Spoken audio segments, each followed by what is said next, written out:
Nah,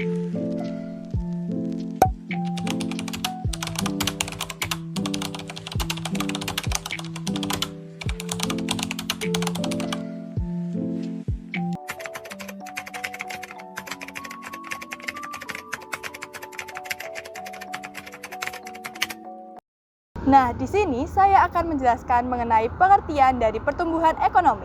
Pertumbuhan ekonomi adalah peningkatan kegiatan masyarakat yang menyebabkan peningkatan jumlah produksi barang dan jasa. Nah, menurut teori historis, terdapat beberapa tokoh yang mengemukakan pendapat mengenai pertumbuhan ekonomi ini. Yang pertama ada Friedrich List, yang kedua ada Werner Sombart, yang ketiga ada Bruno Hildebrand, dan yang terakhir ada Karl Burger. Nah, sekarang mari kita simak penjelasan mengenai masing-masing tokoh.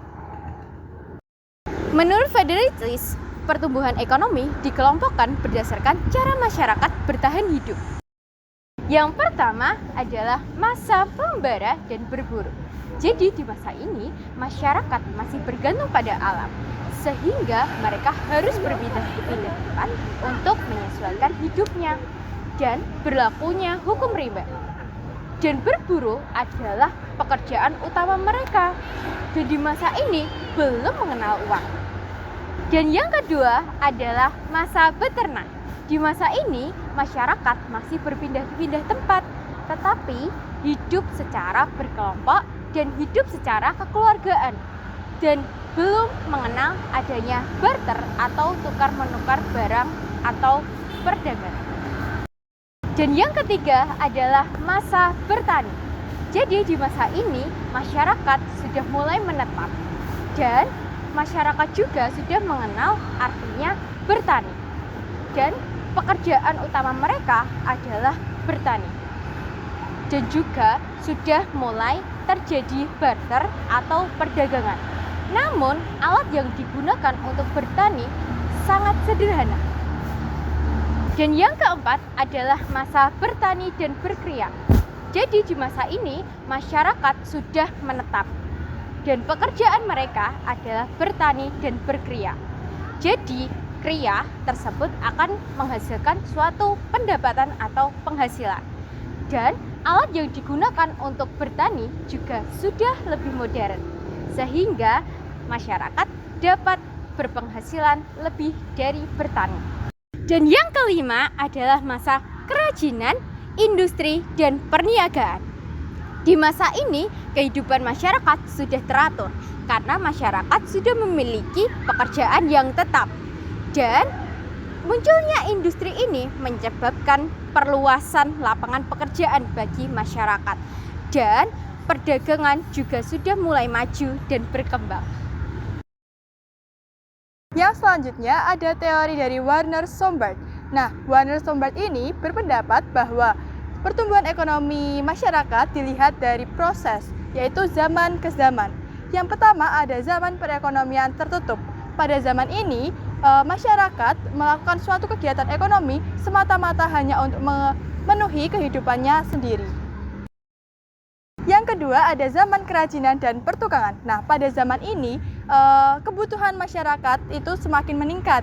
Nah, pada zaman ini pula sudah ada pembagian tugas sesuai keahliannya. Yang terakhir ada zaman kapitalis. Nah, pada zaman ini benih-benih kapitalis mulai muncul dan kaum kapitalis sudah mulai menguasai perekonomian suatu kelompok masyarakat. Nah, pada zaman ini pula sudah terdapat pemilik modal. Nah, zaman kapitalis ini dibagi menjadi zaman kapitalis purba, kapitalis madya, kapitalis raya, dan kapitalis akhir. Selanjutnya, teori Bruno Hildebrand.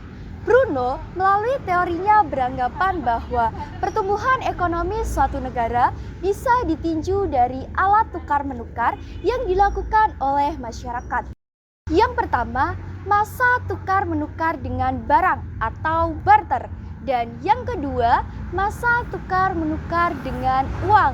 Dan yang ketiga, masa tukar-menukar dengan kredit.